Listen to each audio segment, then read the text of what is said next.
Gentlemen and distinguished speakers, Dr. Sidney Vanderberg, Dr. Lenga and Dr. Johnson and Siama. Thank you very much for inviting me to speak to you here today, addressing you on my very first visit to Ghana. I would especially like to thank Gabby Saria Chokchuda, who has long been supportive of our organisation, graciously serving as the chair of the Commonwealth Enterprise Investment Council for Ghana, and who founded the African Prosperity Network to bring people together around Africa's economic integration and development. I represent an organisation called the Commonwealth Enterprise and Investment Council, or CEWIC as we call it. It is the accredited business arm of the Commonwealth. Our goal is to promote trade and investment across the 56 Commonwealth nations, working with governments, investors, and crucially businesses. The Commonwealth really is an extraordinary institution, bound together not by formal trading arrangements, but by common history, shared values, and trusted relationships. It is a family of like-minded nations, led by His Majesty King Charles III. And I was very fortunate to work alongside the late Queen Elizabeth II for many years, who under her reign grew the Commonwealth from 7 nations in 1953 to 54 nations at the time of her death. And we are also very honoured that the current Secretary General of the Commonwealth, the Honourable Shirley Watchway, is Ghanaian, former Finance Minister of Ghana. The Commonwealth is home to 2.7 million people, with 60% of those under the age of 30. It includes over 1 million middle-class consumers and represents both some of the largest economies in the world, such as India, and some of the smallest, for example, Tuvalu in the Pacific, each with equal voice. The cumulative GDP of Commonwealth nations stood at US $14.2 trillion in 2022, projected to rise to $20 trillion by 2029. The Commonwealth accounts for 40% of the global workforce and hosts half of the world's top 20 emerging cities. But these are only headline figures and only matter if they translate into opportunity on the ground for small businesses, young entrepreneurs, and most importantly, women-led enterprises.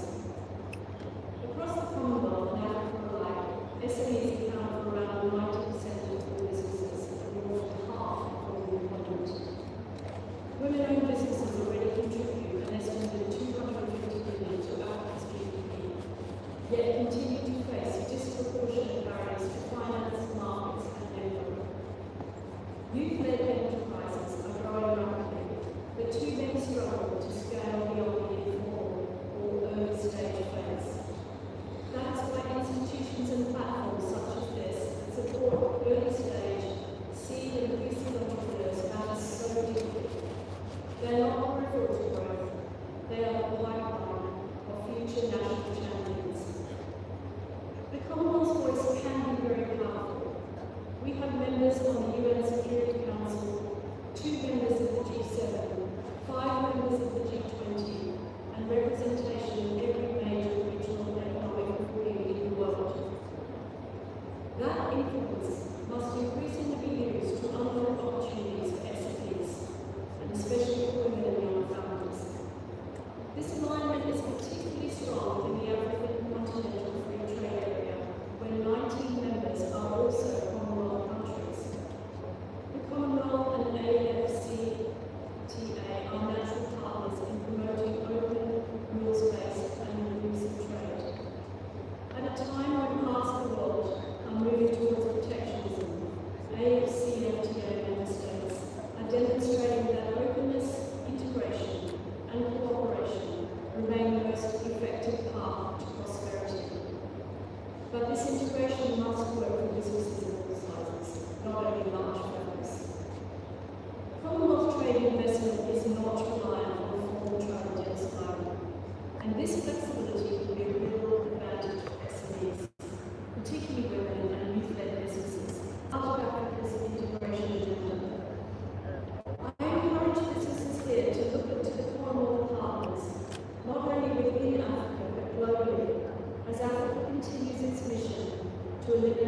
borders and unlock scale.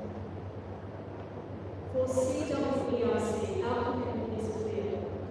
Whenever we convene Commonwealth businesses, the ask is always for free movement of goods, capital and ideas, not less.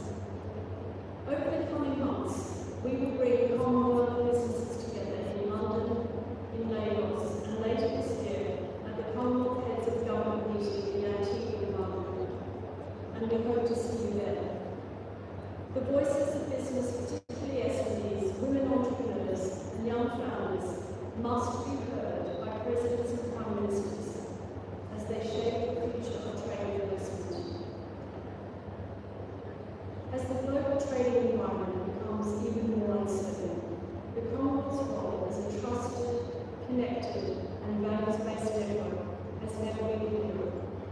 And with so many Commonwealth countries represented within the AfCFTA, we have a unique opportunity to ensure that SMEs, women, and youth are not left behind, but placed at the centre of Africa's prosperity. Thank you. Commonwealth Enterprise and Investment Council, particularly to you, the CEO, Samantha Power, many thanks. Please, a round of applause. We have got from the Federal Republic, I beg your pardon, of Nigeria, Fidelity Bank PLC. Make welcome the Managing Director, CEO, Dr. Nneka Onyeka Very much.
Distinguished ladies and gentlemen, please permit me to stand on the existing protocols.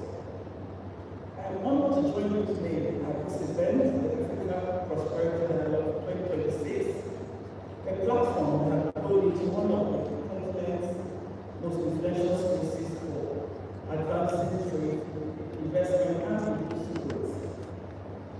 I would like to acknowledge the leadership of His Excellency John Dramani Mahama, the President of the Federal Republic of Ghana, the Partnership of African Continental Trade Free Zone Secretary, and all partners making this event possible. Today's talk theme, empowering SMEs, women and youth in Africa's single market, innovate, collaborate and trade, resonates with the realities we see on the ground and the opportunities ahead. And the topic of the theme is very dear to me and my institution, Fidelity Bank Nigeria and Finbank UK, Finbank London UK.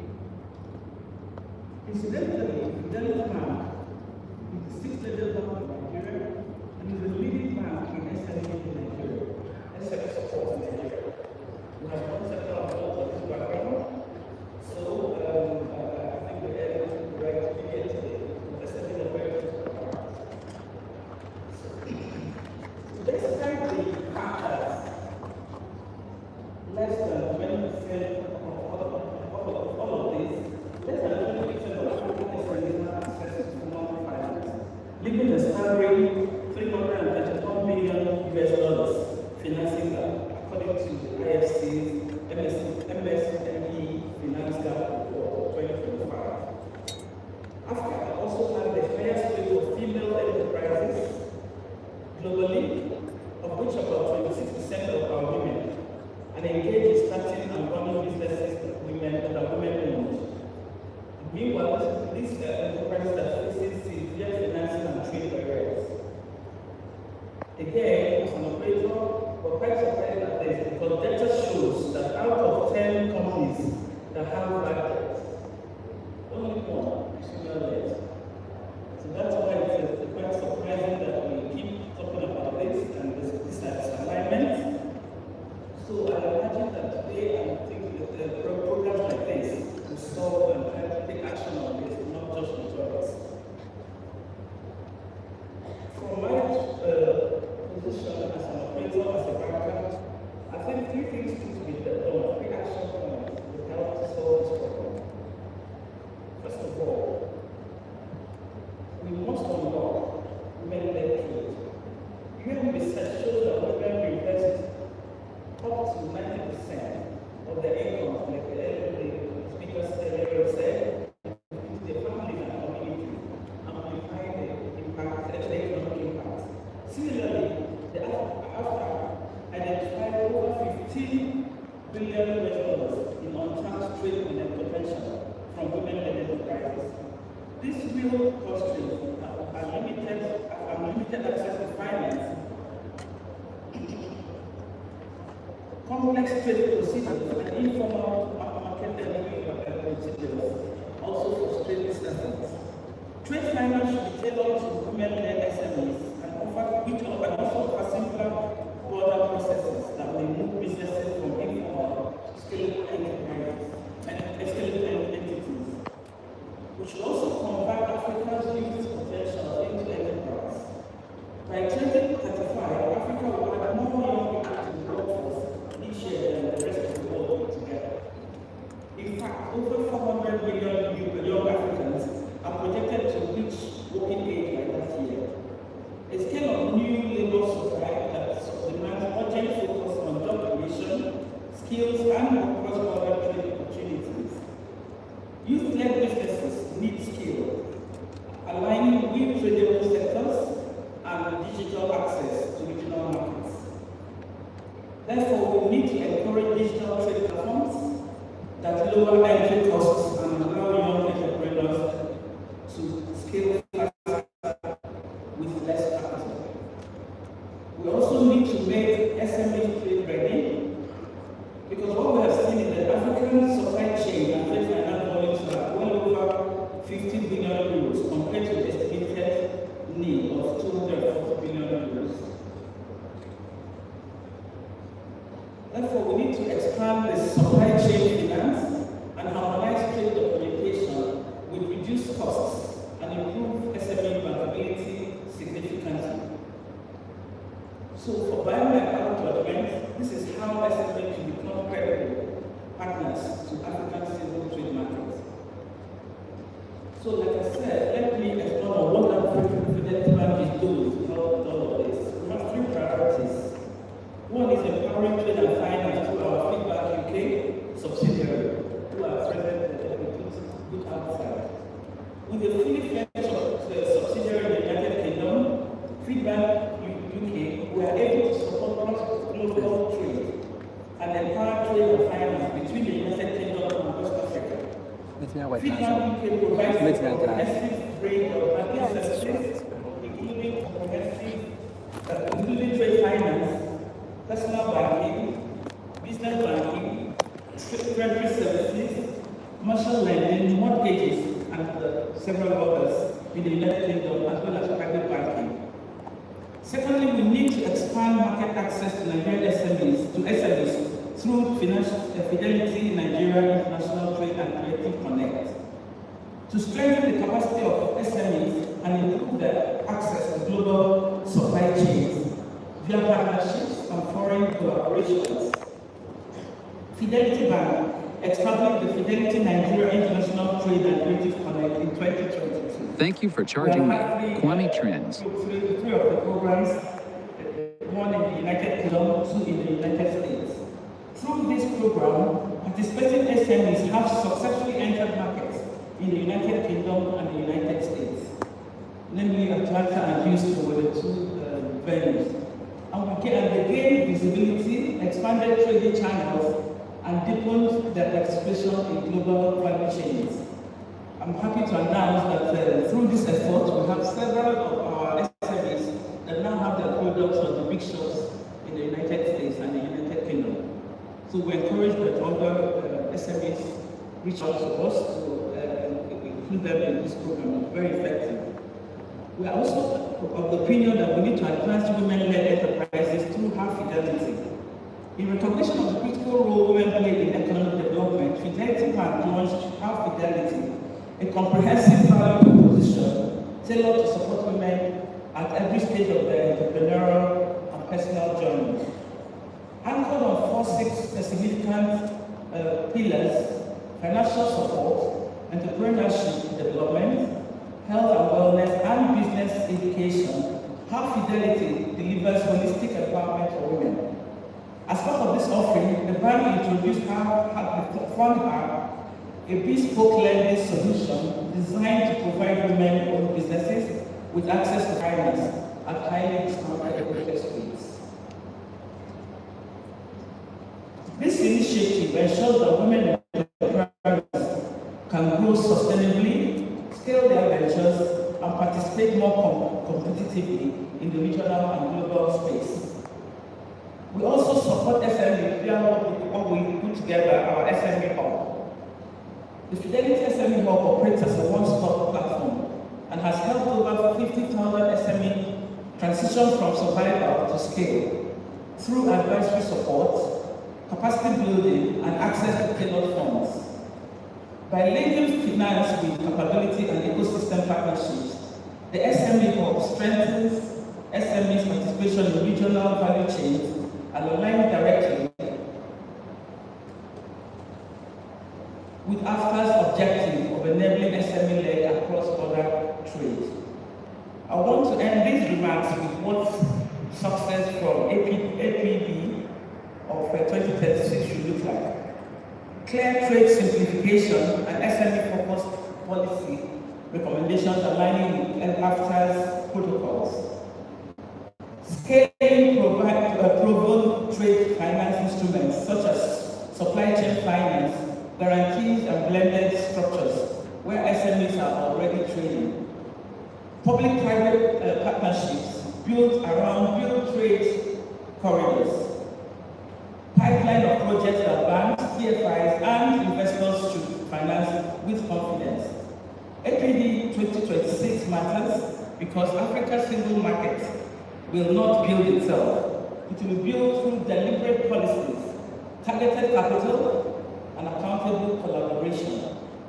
Empowering SMEs, women, and youth speak to sound economic strategy, and for this we look forward to translating these discussions into valuable outcomes for Africa's economy. So I want to thank you for giving me the opportunity to present this to you. Thank you very much. Ladies and gentlemen, let me say a big thank you to Fidelity Bank PLC Nigeria and the CEO Managing Director, Dr. Nneka Onyani Ikpe. Thank you for those warm words as you seek to create a world of limitless opportunities for all, especially women, SMEs, and the youth. We're particularly delighted to receive, to round up on behalf of, or wrap up on behalf of all our partners, the former Senior Manager for Private and Women Banking and former Group Head Retail Banking, who now, by the grace of God, is the second Deputy Governor of the Bank of Ghana. Please take welcome yours and mine, Mrs. Matilda Asante Esielu.